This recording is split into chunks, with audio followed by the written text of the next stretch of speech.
কাকড়া কাকড়া কাকড়া। তো হ্যাঁ বন্ধুরা, আমি আজকে কাকড়া রানবো। তো কেমন আছেন সবাই? তো ডিউটি শেষে সন্ধ্যার সময় ঝর্ণার থেকে আমাদের কাকু, মুরব্বী কাকু, টাকলা মামা আর আমাদের রবি চেঙ্গু তিনজনে মিলে আধা বালতি কাঁকড়া ধরে নিয়ে আছে। তো আপনারা চাইলে আপনারা কাঁকড়া খেতে পারবেন না, কারণ কাঁকড়া খেতে গেলে তার আগে কাঁকড়াগুলো ধরতে হয়, আর কাঁকড়া ধরা সবার জন্য সম্ভব হয় না, কারণ কাঁকড়ায় চেঙ্গি মারে। কিন্তু আমাদেরকে চেঙ্গি মারতে পারে না, কারণ আমরা লেদারের হ্যান্ড গ্লোভস পিনতে নেই। তো বন্ধুরা, আপনারা যদি কোনোদিন কাঁকড়ার চেঙ্গি খেয়েছেন তাহলে আমাকে কমেন্টে জানাবেন। আমি তো অনেকবার খেয়েছি। এখন আর কাঁকড়ার চেঙ্গি খেতে খেতে ভালো লাগে না, এখন কাঁকড়া খেতেই ভালো লাগে। কাঁকড়া ধরার যেরকম কষ্ট, তার থেকে কাঁকড়াটা বানানো আরো কষ্টকর, কারণ কাঁকড়ার ভিতরে প্রচুর পরিমাণে কাঁকড়ার গু থাকে। আর কিছু মানে কাঁকড়া খেতে গিয়ে কাঁকড়া খাওয়ার বদলে কাঁকড়ার গু খেয়ে ফেলে, কিন্তু আমি খাই না, কারণ আমি ভালো করে কাঁকড়াগুলো বাছতে জানি, মানে বানাতে জানি। কাঁকড়া বানানো খুব সোজা কাজ। মাঝখানে ফালবেন, খোপড়িটা ফালাইয়ে দিবেন, খোপড়ির সাথে কাঁকড়ার গুগুলো চলে যাবে, ঠ্যাংগুলো থেকে যাবে। আর কাঁকড়ার যে ঠ্যাঙ্গের মাথায় অল্প চুক্কা চুক্কা নখের মতো আছে, ওইটা ছিঁড়ে ছিঁড়ে ফেলে দেবেন। আর যেইগুলা মোটা ঠ্যাং, মানে প্রধান ঠ্যাং, মানে মেন যেটাকে আমরা চেঙ্গি বলি, ওই চেঙ্গিগুলা এইরকম করে চাকুদা ফেলে দিতে হবে, তা না হলে গলায় বিঁধে যাবে। এরকম আমাদের রবি চেঙ্গু কাটতাছে। হাই রবি চেঙ্গু, দাঁতগুলো বের করে কি একটা চকলেট হাসি মেরেছে। তো বন্ধুরা, আপনাদেরকে জানাই যে অলরেডি আমাদের কাঁকড়াগুলো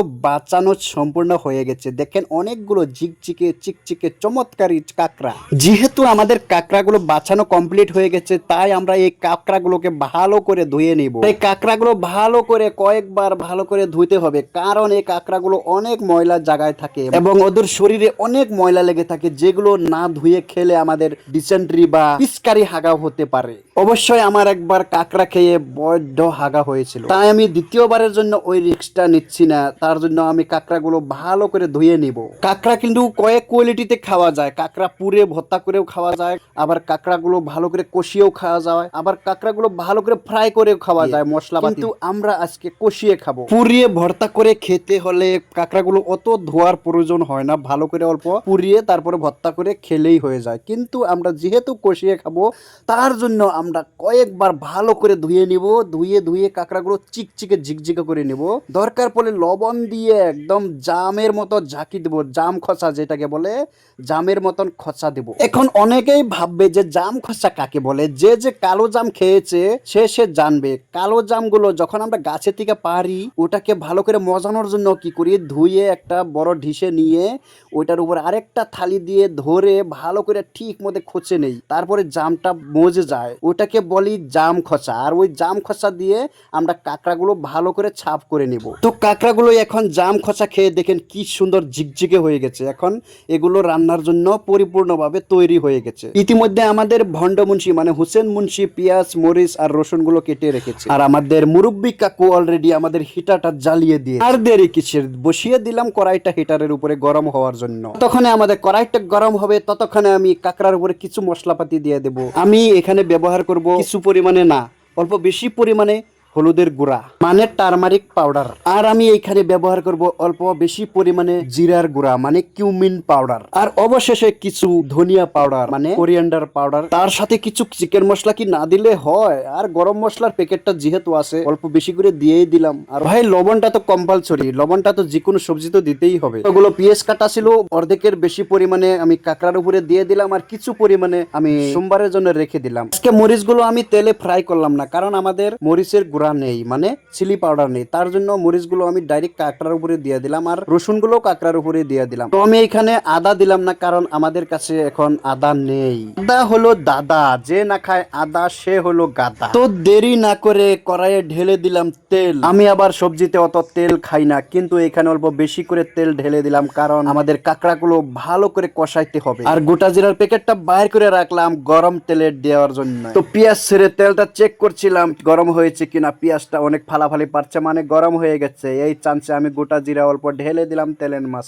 গোটা জিরা গুলো ভালো করে লাল হওয়া পরে আমি এখানে ঢেলে দিলাম অল্প পেঁয়াজ। আর এই পেঁয়াজ গুলো এখন ভালো করে অল্প তেলে লাড়াচাড়া করতে হবে, যতক্ষণ পর্যন্ত না পেঁয়াজ গুলো অল্প লাল রং হয়ে যায়। এইটাই হলো আমাদের মুরব্বী কাকু। মুরব্বী কাকুর অনেক খিদা লেগেছে।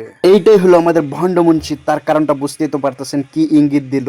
ইতিমধ্যে আমাদের পেঁয়াজ গুলো লাল রং হয়ে গেছে, আর আমি এখানে ঢেলে দিলাম কাঁকড়া গুলো। ভালো করে লাড়াচাড়া লাড়াচাড়া করব যতক্ষণ পর্যন্ত মশলাগুলো কাঁকড়াগুলোর সাথে মিক্স হচ্ছে। তো কিছু সময় ভালো করে লাড়াচাড়া করার পর কাঁকড়াগুলোর সাথে মশলাগুলো ভালো করে মিক্স হয়ে গেছে। এখন এগুলোকে আমি অল্প সময়ের জন্য ভালো করে ঢেকে দিব।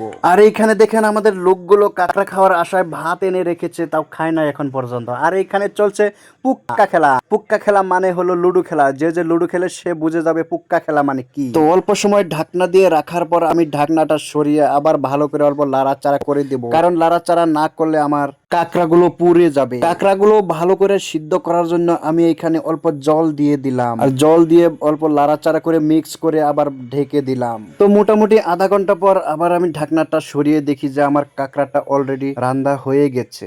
তো এখন আমি কাঁকড়াগুলোর লবণটা চেক করে নিব। অনেক গরম, মুখে দেওয়া যাচ্ছে না। আমি মুখে নিতে পারছি না বলে আমাদের ভন্ডমুন্সি কিটকিট করে বান্দরের মতন হাসতেছে। অল্প লবণ কম হয়েছিল, তাই আমি আর অল্প লবণ দিয়ে দিলাম। আর দেরি না করে ফটাফট কাঁকড়ার সবজিগুলো আমরা থালিতে নিয়ে নিলাম। আপনারা বিশ্বাস করবেন না, সবজিটার যেটা স্মেল বাইর হয়েছে, মানে কি বলবো, এত মিষ্টি একটা স্মেল বের হয়েছে, মানে মনে হচ্ছে যে পুরো সবজিটা আমি একলাই খেয়ে ফেলবো। আপনারা কে কে এরকম করে কাঁকড়া কষানি খাইতে চান আমাকে কমেন্টে জানাবেন। তো কাঁকড়া কষানি বেশি খাওয়া লাগে না, অল্প করে খেতে হয়, কারণ বেশি করে খেলে আবার পেটে গুলমাল শুরু করে দিবে। কাঁকড়া চাবাইলে কিরকম শব্দ উঠে আপনারা একবার শুনে যান।